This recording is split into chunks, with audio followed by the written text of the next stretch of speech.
श्रीगुरुभ्यो नमः। हरिः ओम्। श्रीमहागणाधिपतये नमः। श्रीसरस्वत्यै नमः। वक्रतुण्डमहाकाय सूर्यकोटिसमप्रभ निर्विघ्नं कुरु मे देव सर्वकार्येषु सर्वदा। गुरुर्ब्रह्मा गुरुर्विष्णुः गुरुर्देवो महेश्वरः गुरुः साक्षात् परं ब्रह्म तस्मै श्रीगुरवे नमः। वन्दे गुरुपदद्वन्द्वम् अवाङ्मानसगोचरं रक्तशुक्लप्रभामिश्रम् अतर्क्यं त्रैपुरं महः। आपदामपहर्तारं दातारं सर्वसम्पदां लोकाभिरामं श्रीरामं भूयो भूयो नमाम्यहम्। रामाय रामभद्राय रामचन्द्राय वेधसे रघुनाथाय नाथाय सीतायाः पतये नमः। श्रीराम राम रामेति रमे रामे मनोरमे सहस्रनाम तत्तुल्यं रामनाम वरानने। यत्र यत्र रघुनाथकीर्तनं तत्र तत्र कृतमस्तकाञ्जलिं बाष्पवारि परिपूर्णलोचनं मारुतिं नमत राक्षसान्तकम्। कूजन्तं राम रामेति मधुरं मधुराक्षरम् आरुह्य कविताशाखां वन्दे वाल्मीकिकोकिलम्। सीतादेवी युतं वीरं सर्वभूषणभूषितं पितृभक्तं हरिं ध्यायेत् Ayodhyakand उत्तमे।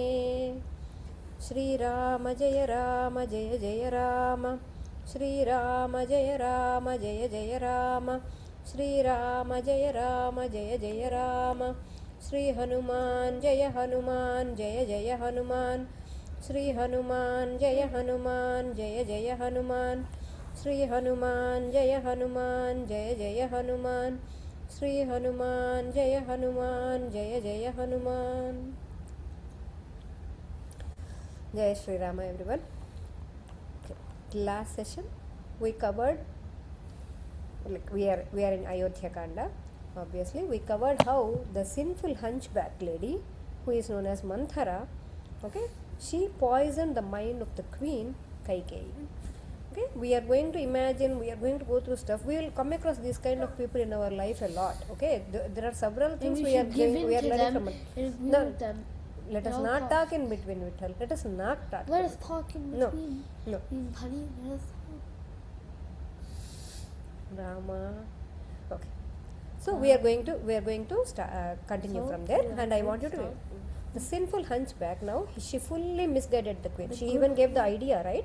Like she even gave the idea, like how previously in the Devasura Yuddha, the battle that happened.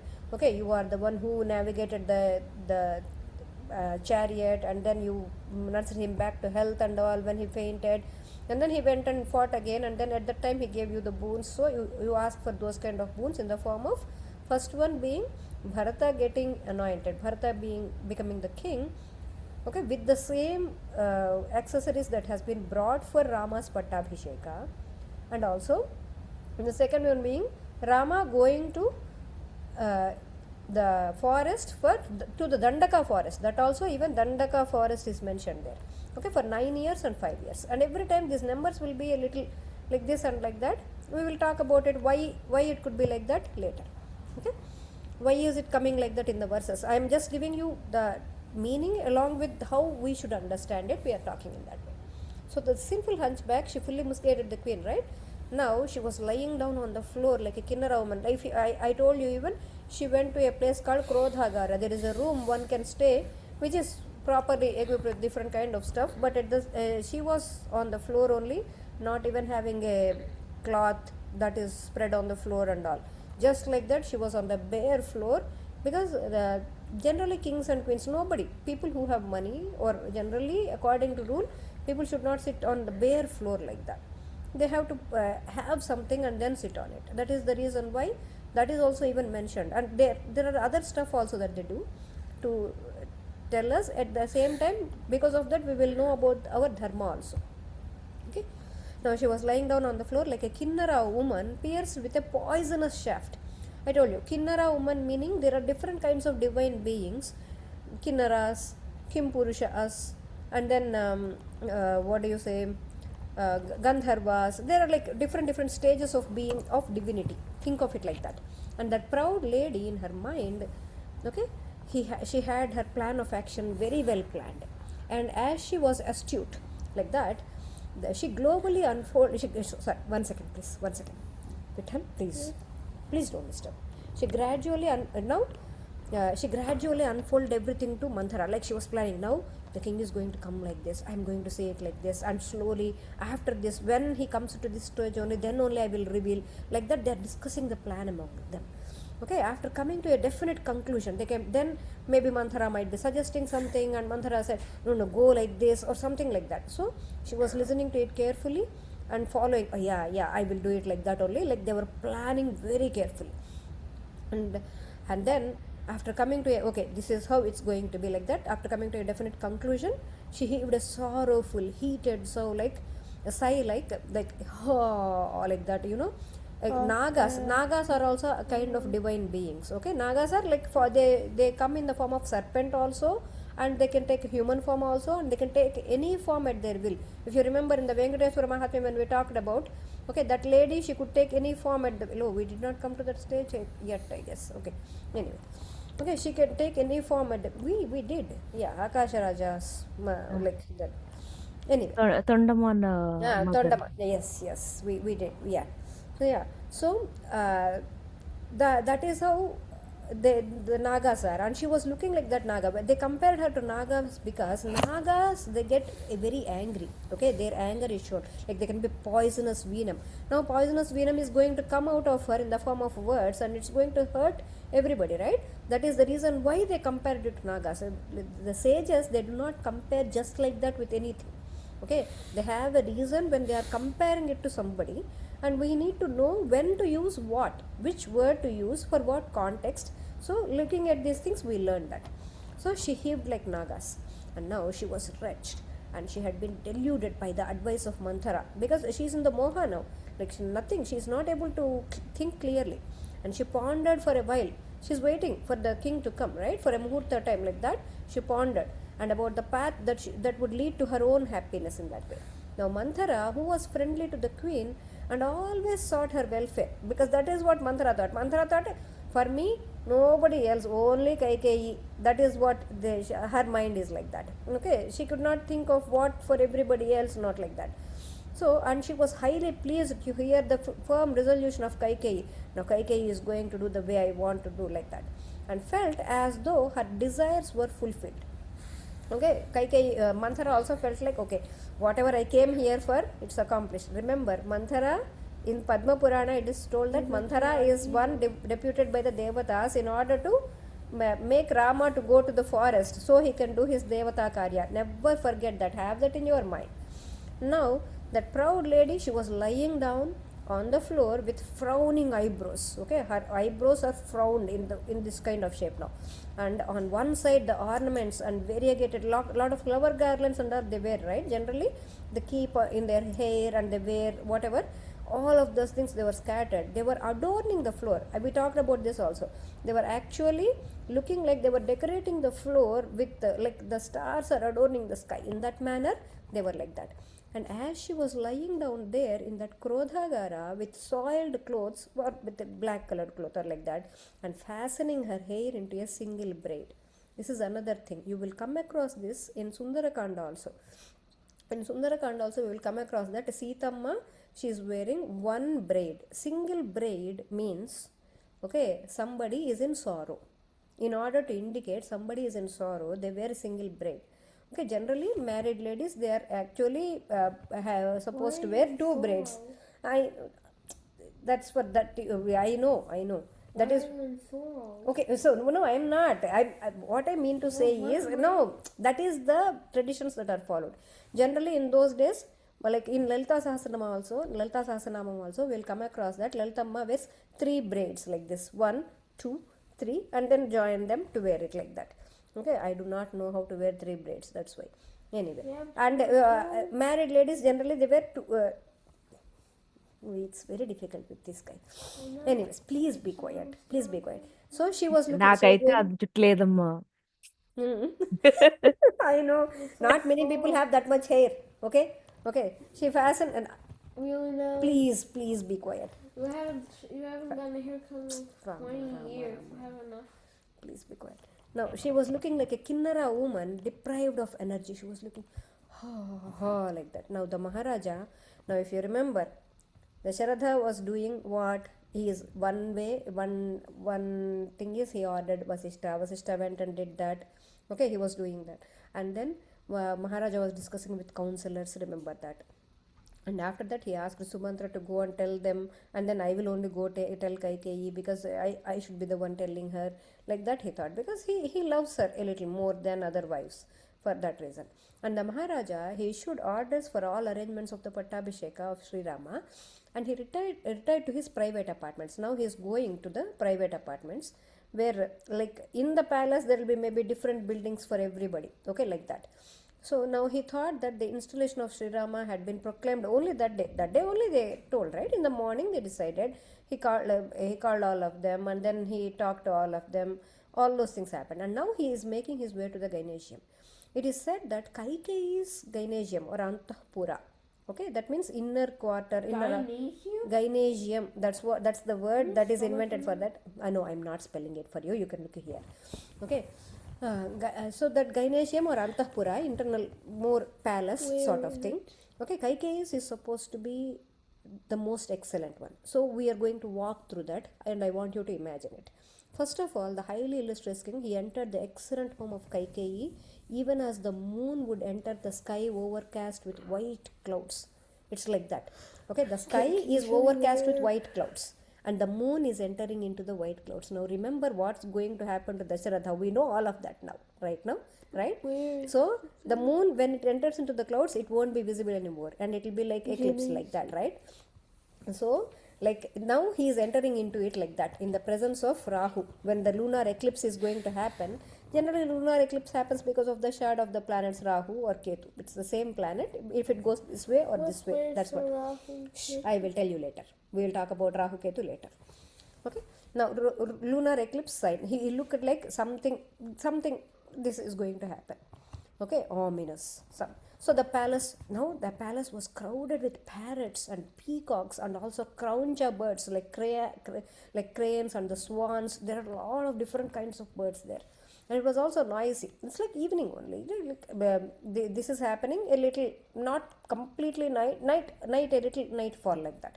Okay, so it was also noisy with the notes of the bird sounds and all, as well as the sounds of musical instruments. Now some people are playing musical instruments, even that is also coming. And there were a lot of full of hunched and dwarf women.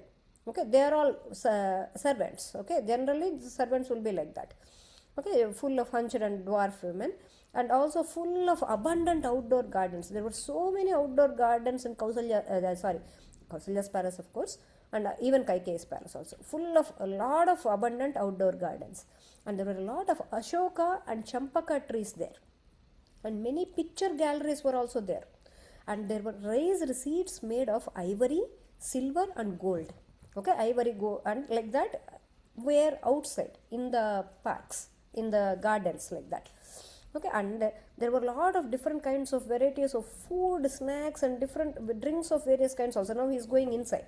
Now the palace, inside the palace, it was also adorned with valuable decorations. Everything is so expensive in Kaikeyi's palace, and it resembled like Swarga. And thus Maharaja entered into the Antahpura freely, because he is the king.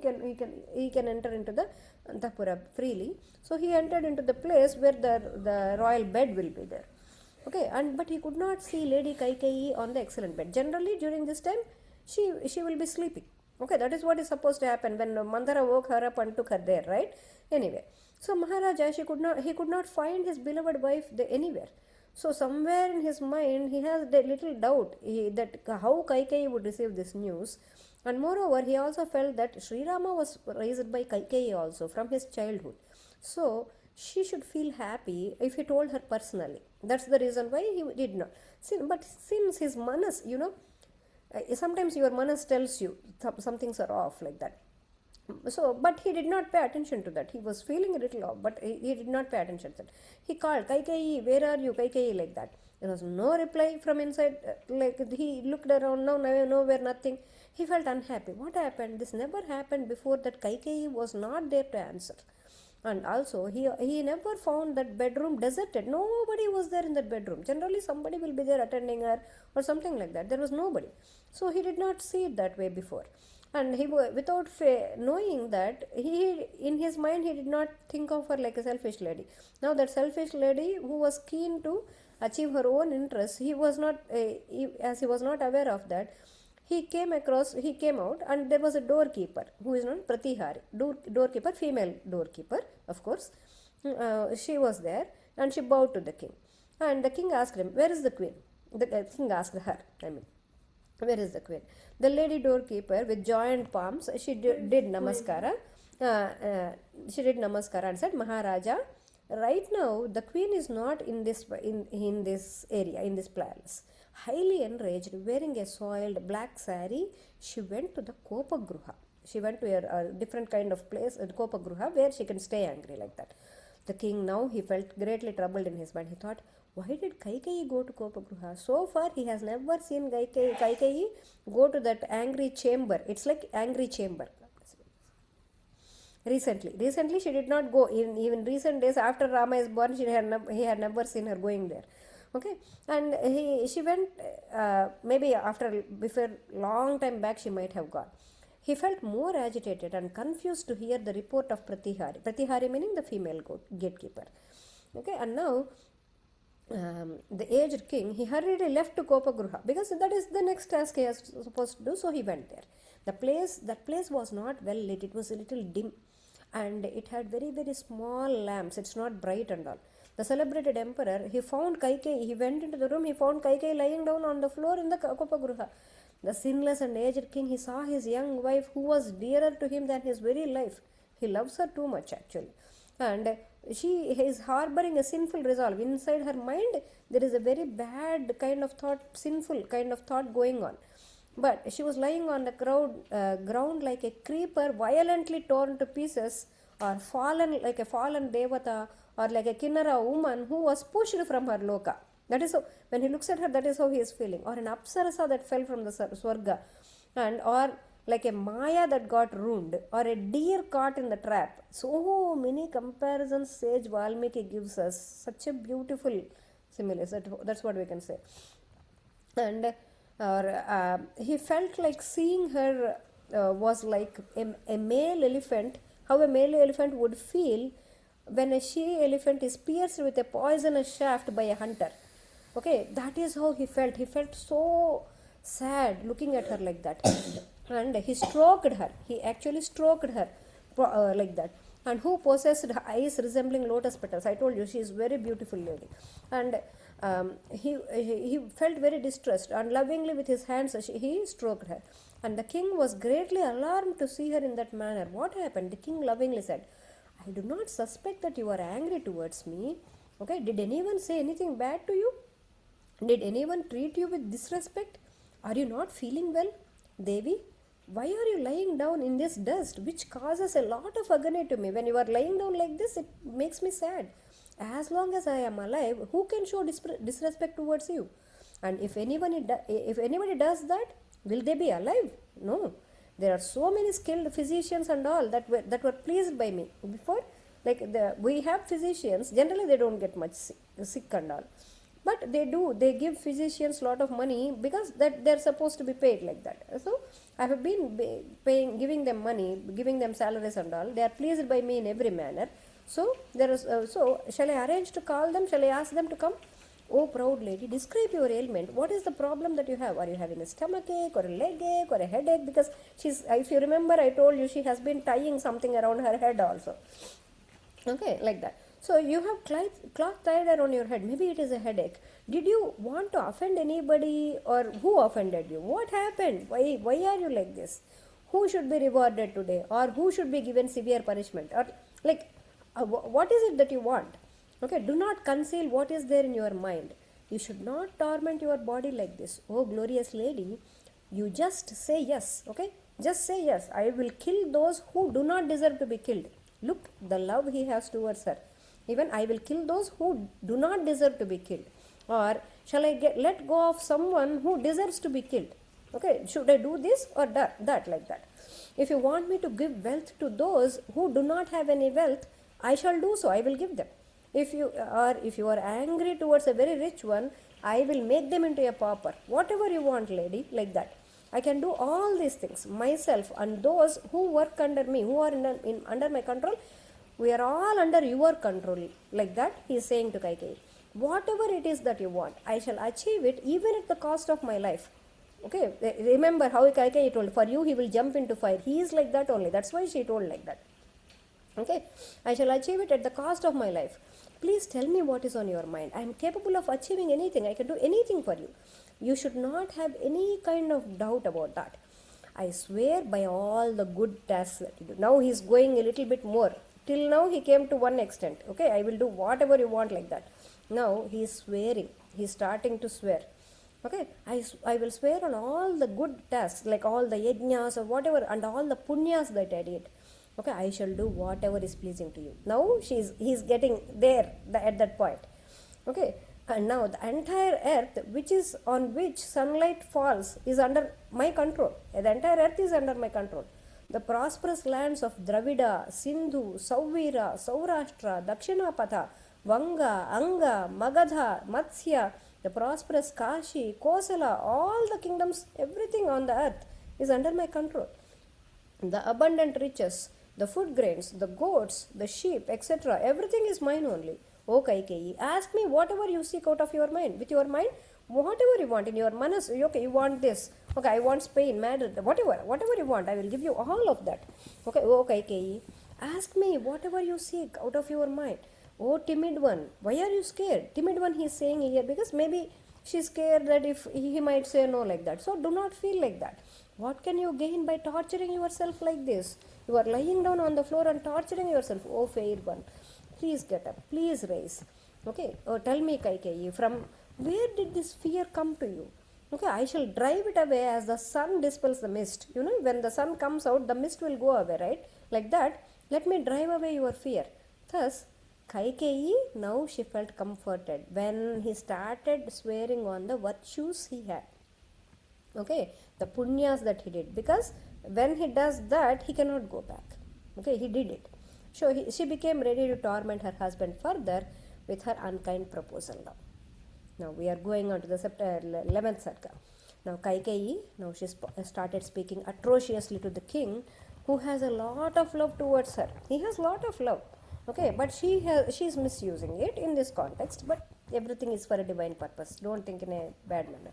Now, and he came to her in a loving manner. And she said, no one insulted me. No one showed any disrespect towards me. That's what he asked, right? First thing, did anybody say anything bad to you? Then she said, no one insulted me. And no one showed any disrespect. Then the king asked, then why are you lying down on the floor like this? Okay, if you do not have any difficulty, you might be having a desire in your heart. Now the king understands his wife very much, very nicely, right? So he understood, you might have a desire in your heart. That is why you are behaving this way. Okay, and you might be thinking, you might be having a doubt that I might not fulfill it, right? Maybe that is why you are thinking like that. Then Kaikeyi said, yeah, there is a cherished object of mine. I have an object and I want you to fulfill it for me. Make a promise that you will accomplish it. Then I shall tell you what it is that you desire. And she asked for a promise first. Then King Daśaratha, he spoke with a gentle smile. Then he smiled at her and he said, her hair and all was disheveled. And he was trying to put that hair in order. Okay, I want you to imagine. That's why I'm telling you all this detail, because nobody tells this much detail. Okay, and he was keeping her hair in order. And he said, "Oh, proud lady, don't you know that no one other than Sri Rama is dearer to me than yourself? Okay, the only one whom I like more than you is Sri Rama, and you know that. I swear on my invincible and great souled Sri Rama. Okay, I swear on my invincible and great souled Sri Rama, the foremost among men, and who is more valuable to me than my own life. Okay, speak what is on your mind. O Kaikeyi, I swear by that Sri Rama, without seeing whom I can't even survive even for an hour or so. If I don't see Sri Rama, I cannot even survive for 1 hour or more. Not like that. So I shall swear on that Sri Rama that whatever your order is, that will be carried out." Okay, that is how he got booked. Now, for you, I will let go of my life. For you, I will let go of my relatives. By that Sri Rama, for whom I would even exchange myself and my other sons also for that Sri Rama, like that. I will sacrifice my own self and even my other sons also for Sri Rama. So I swear your desire will be fulfilled. O Kaikeyi, I swear with consistency in my mind. I am in full control. I am not speaking just like that. Okay, I am with my mind, my speech and my actions. Remember, Trikarana Shuddhi. I am doing my promise in that way with the 3 karanas, mind, speech and actions. And save my life by telling me what you desire. Please tell me what you want. O Kaikeyi, O one with gentle manas, speak out what you think is right. You shall see the strength you have in you. You know, you do not know your strength. You can just by saying a word, you can control everything, Kaikeyi. You are so powerful. Please learn. This means that she has amazing control over Daśaratha. Okay, because of the love he has towards her. You know, when you love somebody, for them you will just do anything, even if you do not like it. That is how she got him into her sway, like that. So I swear even on all my virtues, punyas, that I shall do whatever you please. And the queen understood in her manas that the reply she was expecting from her husband, it came from him. Now she got the assurance. She asked for, "What will you promise that you will do?" "Yes, I have something in my mind." And now he kept promise on Sri Rama himself. When Daśaratha is keeping his oath on his punyas, it means that he is keeping oath on Sri Rama only, because of his punyas he got Sri Rama. Remember how we talked about in the last class, entire Sri Rama was born because of the punyas that he has been doing in previous births, and 60,000 years of this punyam, everything came together in order for Sri Rama to take birth. Okay, so all of those punyas of Sri Rama, punyas of Daśaratha took the form of Sri Rama. Now Kaikeyi, who was biased, okay, she set her mind on the object she wanted to achieve, and she said those evil words. She was thrilled by the oath. If you remember, if you come across, he said, "By Sri Rama. Sri Rama is great to me." And then on my punya, and then on Sri Rama. Like that he said 3 times. Okay, she was thrilled by the oath when he said it 3 times. Repeated thrice. When you say something 3 times, that's it. It's like, what do you say?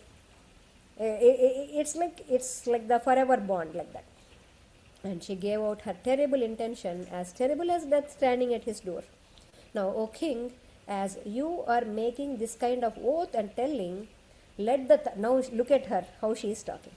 Let the 33 groups of gods, million, they say 33 kotlu. Kotlu meaning, koti meanings, it does not mean crore, it means groups. Okay, it actually means groups. That's the literal sense of it. But I don't know why people talk like that. Okay, that means, but there will be a lot of assistants in the system of the devatas, like that. A lot of assistants will be there. Anyway, so let the 33 million devatas with Indra or fire as their leader. Okay, like I told you how Indra is the king of them, and fire will be leading them. And the Chandra, Aditya, Nabha meaning Akasha, and all the Navagrahas, and Ratri meaning night time. Ratri also has a devata, guys. And Aha, say that, Aha, meaning daytime. Okay, these are all, all these are like CC cameras, CC cameras. For whatever the task that we do, these are the ones who always witness it, either daytime or night time or Sandhya time. and Chandra, Aditya, Nabha, all the grahas, the fire, all these things, they will be always seeing us, all the things. And the universe, this earth, along with Gandharvas, Rakshasas, all the creatures that roam in the night time, okay, and the Griha Devatas in the homes, and also all the creatures know of your oath you made now. Like this, she listed all the things. She listed all the Devatas, all the beings that are witnesses. And you promised on Sri Rama, you promised on your punyas. The highly glorious, virtuous, righteous emperor, who is true to his promise, with his own alert mind, bestowed a boon on me. Like she even said that the king was not under the influence of anger or any other emotions, but he is under his own conscience. Like that he spoke. And now let all the devatas listen. He is saying that he will give me a boon. Let this truthful king's promise be kept with your grace. With your grace, with Devata's grace, let all this promise be kept. Like that she said. Thus, she praised and won the emperor's heart. Okay, she won the emperor's heart like by talking like that. And then she spoke to that infatuated emperor. Okay, and she said, "O Raja, recall what happened previously during the battle of Devatas and Asuras. Okay, in that battle, you went down because of the enemy. And on that occasion, I protected you carefully from all sides. Thereupon, you bestowed 2 boons on me because I saved you. O Deva, those 2 boons were kept as a deposit with you until now. I told you, if you remember, I asked you to keep it with you. I will take whenever I want. I seek those 2 boons from you now. O ruler of the earth, O Raghunandana." Raghunandana is Daśaratha in this context. Remember that.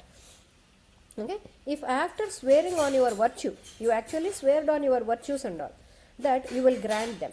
And if you do not grant them in favor, you already sweared, and if you do not grant them in my favor now, I shall give up my life this very day, feeling insulted by you.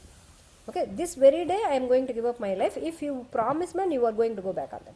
So according to Shastras, all the above told entities that we talked about, like all the Devatas, Indra, daytime, nighttime, all these are the witnesses for all the actions that we do.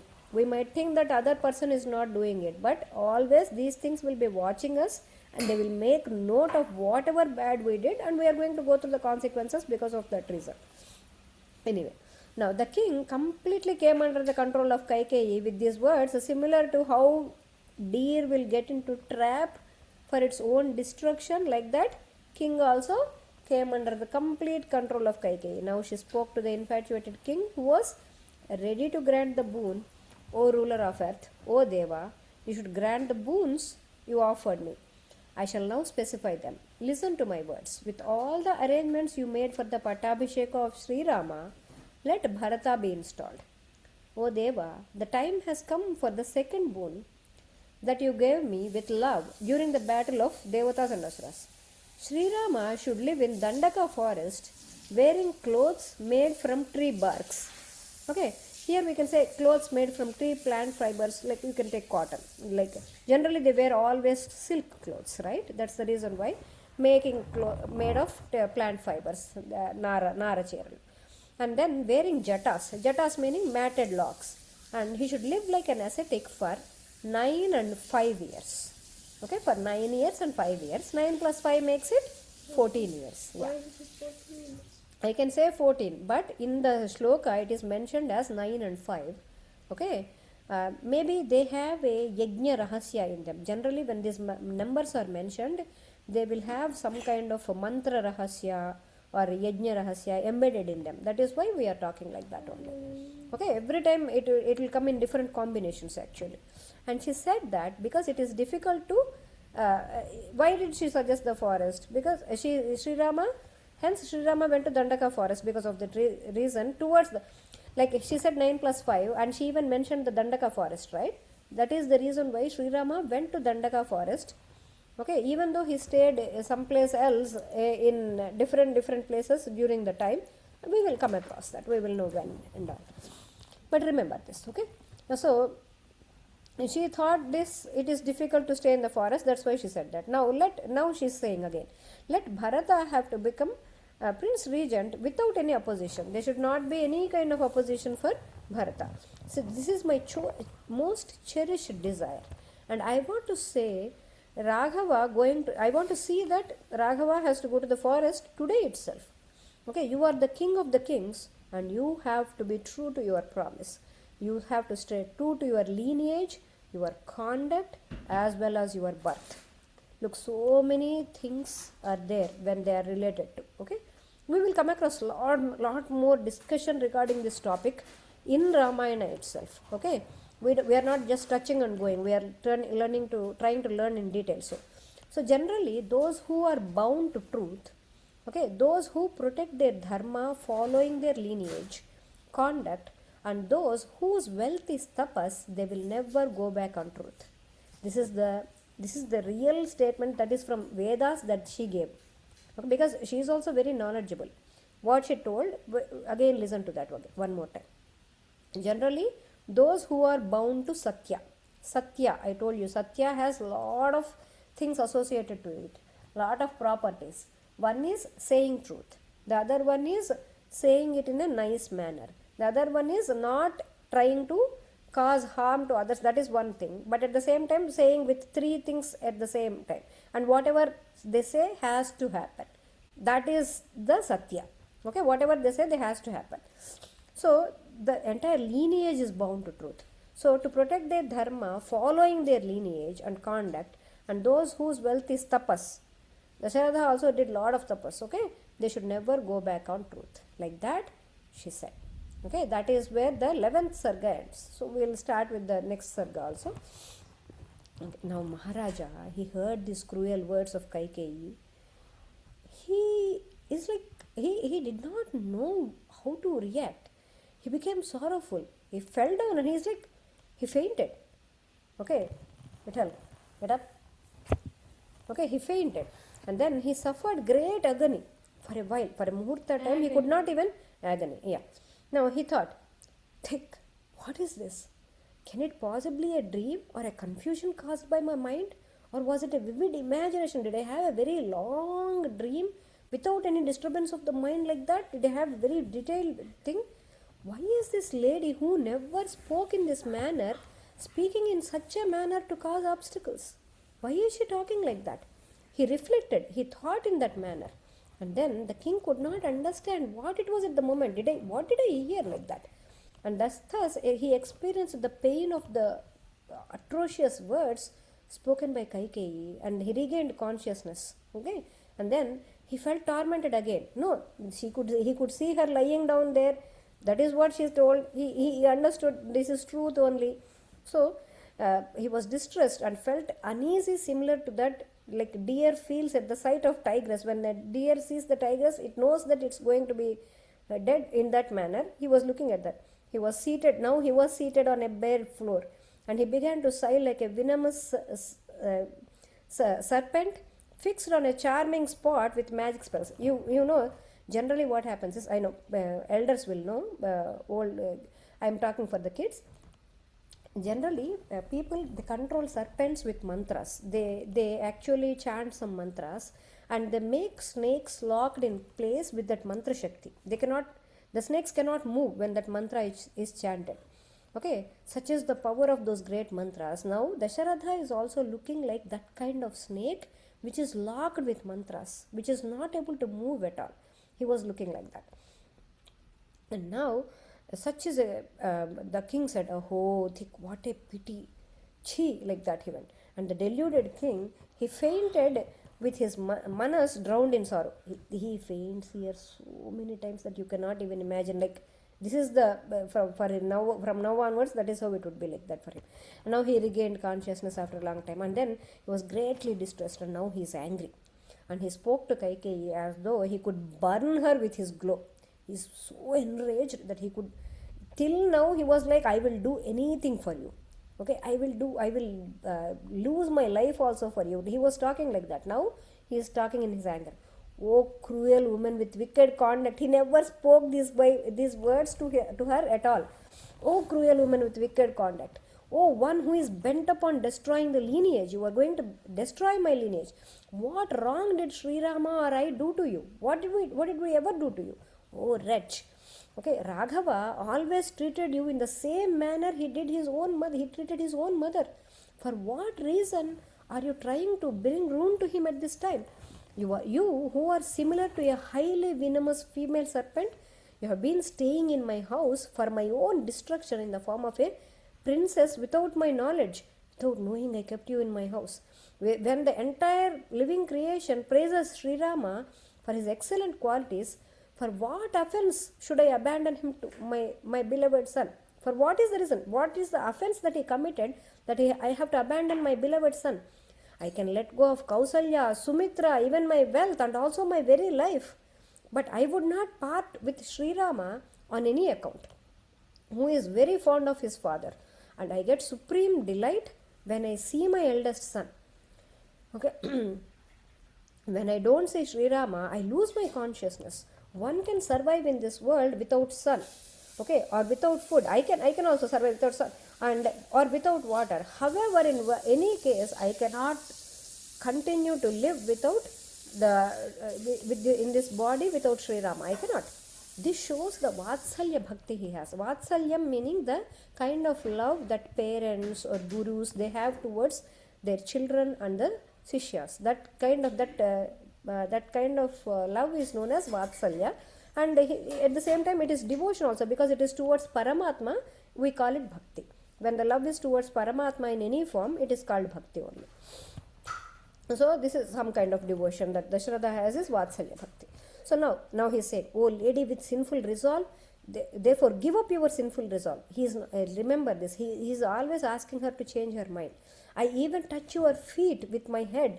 Be gracious to me, O sinful one. For what reason did you even think of this cruel, atrocious design?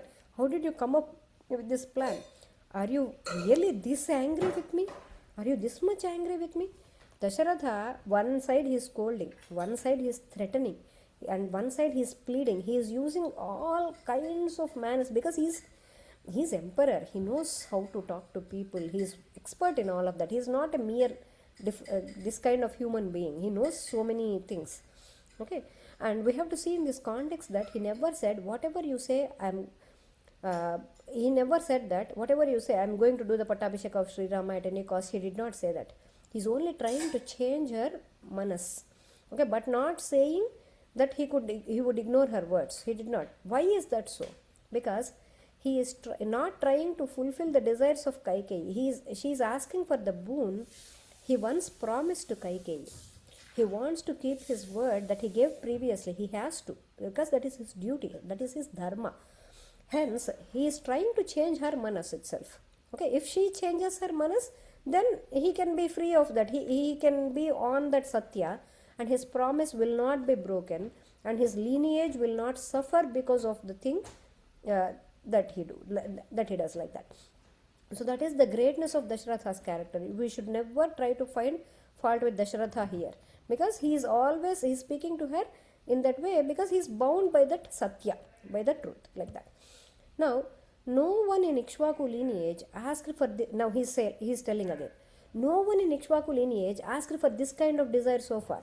If you are asking this for real, it is adharma. Whatever you are asking, it is adharma. Do you have any doubt if I love or do not love Bharata? Do you have any doubt that if I have any love towards Bharata or not? You don't have to test that. You already know the answer to that. But now I remember how you spoke about Sri Rama all the time. Like when I am thinking about it, you always love Sri Rama. I have never perceived this kind of feeling in you. And you used to say, Bharata is my son. Still, my eldest son is Sri Rama only. Like that you used to say. In Dharma also, even if according to Dharma also, he is the eldest one. And you said that you consider Sri Rama as your elder son. Did you speak like that to coax me or to get service out of him? Just to please me or to make him work for you? Like that, did you speak like that to him? Is there no truth in those words when you said he is like your eldest son? And why are you who spoke like that before behaving like this now? Why do you want him to go to forest? You are tormenting me with your words after hearing of his installation. Looks like you are controlled by an evil spirit. Looks like some evil kind of spirit came on in a lonely house, when it comes like that, when nobody is there in a house, generally it is said that evil spirits will come. So like looks like you are being controlled by that evil spirit. O queen, this very great misfortune came upon the lineage of Ikshvakus, who are rich in dharma, because of your twisted mind. Okay, we are all always in dharma. Why is it that you are like this? Oh Vishalakshi, meaning oh one with the wide eyes. Okay, you never did anything unreasonable or distasteful towards me in the past. Previously you never did anything distasteful. Okay, and therefore I do not believe in what you did today. What you are asking me, I do not believe in what you are saying. Indeed, Sri Rama is on par with great souled Bharata to you. You also love Sri Rama. Oh young lady, do you remember how many times you told me stories illustrating this? You only told Sri Rama did this, Sri Rama did that, I did like that, we played in this manner, like that. You always tell me when I come back from all that administration duties. Oh Devi, how did you even think that to send that illustrious one who is always immersed in dharma to the forest for 9 years and an additional of 5 years? Why is it like that? Oh timid one, how did you even think to send the determined and righteous one who is so delicate? How can he step in that forest, to stay in that forest? Oh one with auspicious eyes, why do you want to send Sri Rama in exile? Who is so pleasing and is devoted to your service? He always served you. Really speaking, Sri Rama serves you more than Bharata serves you. Bharata is half the time he is in his mad. You send him away. Okay, and Sri Rama is the one who is always serving you. And in reality, I do not see any superiority in Bharata when compared to Sri Rama in the attitude towards serving you. Actually, more than Bharata, Sri Rama treats you better. Okay, and in fact, who other than Sri Rama could do great service, show greater respect, honor the words of his superiors better, and do what they want cheerfully. With cheerful mind he does. Whatever he does it with a happy mind. Okay, he is not like, oh, do you have to do it? Not like that. And many thousands of men and also my dependents never said anything that shows disapproval or anything malicious about Sri Rama. They never spoke anything bad about Sri Rama. Okay, and Sri Rama, the tiger among men, with his pure manas, he wins over all people by performing his duties towards them, and he even gives reassurance to all the created beings. Like when Sri Rama is there, everything will be better, like that. And with his Satya, he wins the worlds. And now Raghava, he wins Dvijas, he wins everybody in a different manner. How all the worlds with his Satya, by doing what he says, like that. And then with his with donations, by donating, by giving gifts, okay, with that he wins Brahmanas, and he wins over his gurus and elders, okay, by doing service to them. Okay, he always serves by his parents, all those things, by serving them, and his gurus, he wins them. So with and he conquers. How does he win his enemies in the battlefield? By defeating them. Okay, like that. So Satyam and donation and tapas, tyaga, sacrifice, selflessness, okay, and friendliness, being friendly to his friends, and shaucha, cleanliness. Cleanliness here means always, whenever I say shaucha, whenever you are earning money, that has to be in legal means. That is the shaucha that I am talking about. And arjava, okay, straightforwardness and knowledge and service to elders, they are constantly present in Raghava. They are always there in Raghava. So these are the 8 Atma Gunas that we talk about in the summer. Also we talked about this, those kids from summer. And O Devi, that pure-hearted Sri Rama, who has excellent virtues like Devatas and has the radiance equal to Maharshis. Okay, how do you wish to do harm to that Sri Rama? How even could you think of it? I do not remember any words that are spoken unkindly, okay, by Sri Rama. Okay, he never spoke any unkind word, and he always speaks kindly to all. Therefore, how can I say this unpleasant news to dear Sri Rama for your sake? You ask this. Now for your sake, how can I say these words? Patience, kshama. Okay, patience, tapas, self-control, meaning selflessness, and satya, dharma. Dharma meaning what to do, what not to do, and gratefulness, meaning kritajnata. Okay, and not causing harm to other creatures, meaning ahimsa. all these qualities, they exist in Sri Rama. One more time, because we want to meditate more on Sri Rama's qualities. Okay, patience, kshama, okay, and then tapas, self-control, selflessness, okay, always never thinking of themselves but about others, and satya. I told you several meanings for satya by now. And dharma, what to do, what not to do, being aware of that and knowledgeable of that and following it actually. He not only knows it, he follows it. And gratefulness, remembers what others does and being gratitude, having gratitude. And then not causing harm to others in any way. Okay, ahimsa. They all exist in Sri Rama. And there is no destination for me other than Sri Rama. Now Daśaratha is telling that my destination is Sri Rama. O Kaikeyi, you have to show mercy on me. I am an old, miserable man who has reached his end, and I am making this pitiful, humble request to you again and again. And I shall give you the entire earth. Look, he is telling, I shall give you the entire earth which has the oceans and its boundaries, which is under my control to you. Okay, I will give you. You do not be controlled by wrath. Please do not have any kind of anger. I am doing namaskara to you and also touching your feet. Don't try to kill me in this old age in this manner. A wife is supposed to protect her husband during old age, but should not try to kill him with tormenting words and torturous actions. She should not do it. Be a protector to Sri Rama and let not adharma get a hold on me in this life. Now he is asking, look at that. Because if he has to listen to her. If he says no to her, adharma will get a hold of him. Okay? He will not be following dharma, and if he does not listen to her and makes Rama as king by going by his wish, then he will not follow Satya. So he will become adharmic.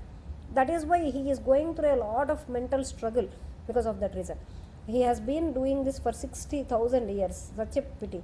And thus the emperor, he was very distressed with lot of agony, wailed, again cried like anything, and fell unconscious again. He tossed helplessly there, overwhelmed with grief, nobody to take care of him, pleading with her again and again to help him cross the ocean of sorrow. Please don't do this to me, like that. And he even said that he can make Bharata, like if you see, we already came across, he even said he will give the entire earth to her. That means he will make Bharata as prince regent. He just does not want to send Sri Rama to the forest. But going to Sri Rama has to go to the forest, right? Anyways, now the fierce Kaikeyi, she gave a brutal reply. She listened to this and she said, "O king, O Veera, Veera." She called him Veera, meaning he has to win over her by actually granting these boons. Veera means winning over somebody in any manner. Okay, how can you call yourself as one who follows dharma if you are repenting after promising me 2 boons? You promised me 2 boons. Now you are repenting. When many Rajarshis, they are assembled, okay, and ask you about the boons that you bestowed on me. Like once you leave this earth and when you go to the other worlds, there will be a lot of Rajarshis, meaning all the kings that ruled before him. Okay, they are all royal sages only. Okay, whereas, and when they ask you, you gave 2 boons and you are not following them, you went back on them, what would you reply to that question? Okay, then will you admit that you broke the promise that you made to Kaikeyi? Are you going to admit that? Because of whom you were saved. You were saved in the Deva-Asura battle, that battle between Devatas and Asuras, you were saved. I drove your chariot by driving the chariot and taking you away from the battlefield and nursed you back to health. I did all of this, O ruler of men. You who granted me the boons on this day, now you are saying contrary things, and you are bringing disgrace to your lineage kings. And you always speak Satya. You gave me this boon in the battle and you have to fulfill it. Previously, Shibi Chakravarti is a king, okay? He is born in a Shaibya Vamsha. 1 second, please. Get up, sit up. Sit up, no. Shibi Chakravarti, once what happened, in order to protect a dove from an eagle, okay, an eagle came to him, and a dove came to him, okay, and an eagle also came behind. They were actually, the dove is Agni and the eagle is Indra. Okay, they wanted to check how great his selflessness is, how he does not think of. So he is one example. Great Shibi Chakravarti is given as an example for that. And when he came like that, he said, okay, no, you take something else, I will give you something. The dove sought, okay, please protect me, protect me. Then the Shibi Chakravarti said, yes, I will protect you. And then the king, when the eagle came, he said, you can take something else in the place of that. Then he said, no, no, no, I won't take like that. Then he said, Shibi said that I will offer my own flesh. And he started giving his own flesh. And as a little bit he was putting in the, what do you say, the balance or whatever, the thing. And nothing came equal to him. So he himself went and sat in that balance, and he offered himself to Indra, that eagle like that. So this was a test. So now she is suggesting everything in our Shastras, they have that is told in Vedas, and then they will give drishtantas also. Drishtantas meaning examples, how people followed in the before times those siddhantas. Okay, that is what. Now she is giving those examples. Like Shibi did this. Shibi offered himself for the sake of protecting the dove from the eagle. And now Alarka is a great king. Okay, he also gave his eyes. He gave once. What happened? There was a great king called Alarka, and a Brahmana came there. A blind Brahmana came to him, and he asked, my eyesight needs to be restored. Then the king asked, what do you need? Then he said, you give me your eyes, then only my eyesight will be restored. So without thinking, he just gave his eyes. He just gave his eyes like that. So that she is giving all human examples. We are not talking about divine examples again. So these are human examples. And the ocean, the ocean also never crosses its limits. The ocean actually made a promise to Devatas. Okay, there is a binding pact for everything, guys. There is a binding pact. So it made a promise that whatever happens, okay, I am not going to cross my limits. If it breaks that promise, what happens? The entire world will be drowned, right? The ocean always be in its limits because it gave its word to the Devatas.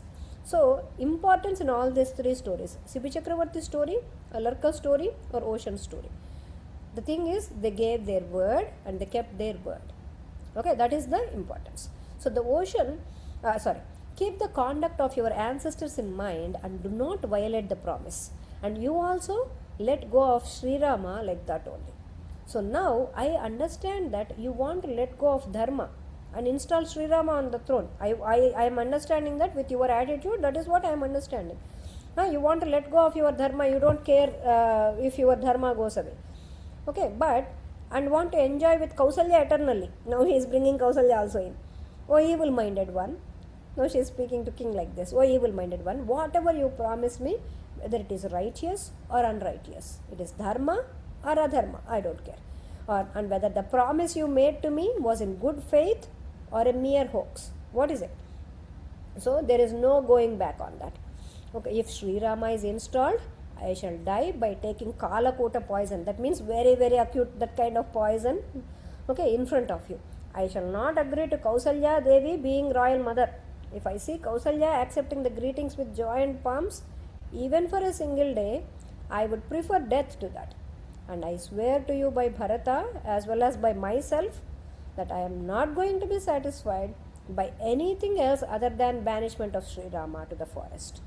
Thus, threatening the wailing king. She just threatened the wailing king, and Kaikeyi became silent. And the king, he was perturbed. I think we should pause here, okay? Okay. Let me see how much is there. Sarga is long Sarga. It's a long Sarga. No, we will pause here. Wait a second. Let me find my place.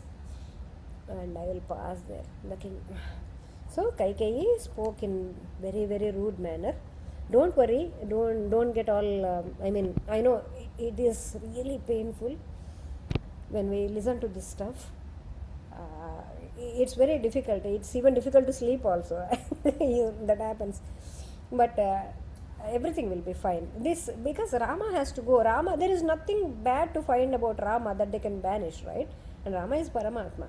So they have to find somebody needs to do something in order for Rama to go to forest, in order for him to achieve the Devakarya. Devakarya being killing the Ravana. Okay, that needs to happen means this has to happen. Okay, this is the process. That is how it is. And at the same time, we are learning lot of different dharmas, okay, lot of great qualities that we can learn, and by listening to them also so many of our sins will be gone. That is the reason why we are going through all of this. Okay, namaskaram. Shri Rama Jaya Rama Jaya Jaya Rama. Shri Rama Jaya Rama Jaya Jaya Rama.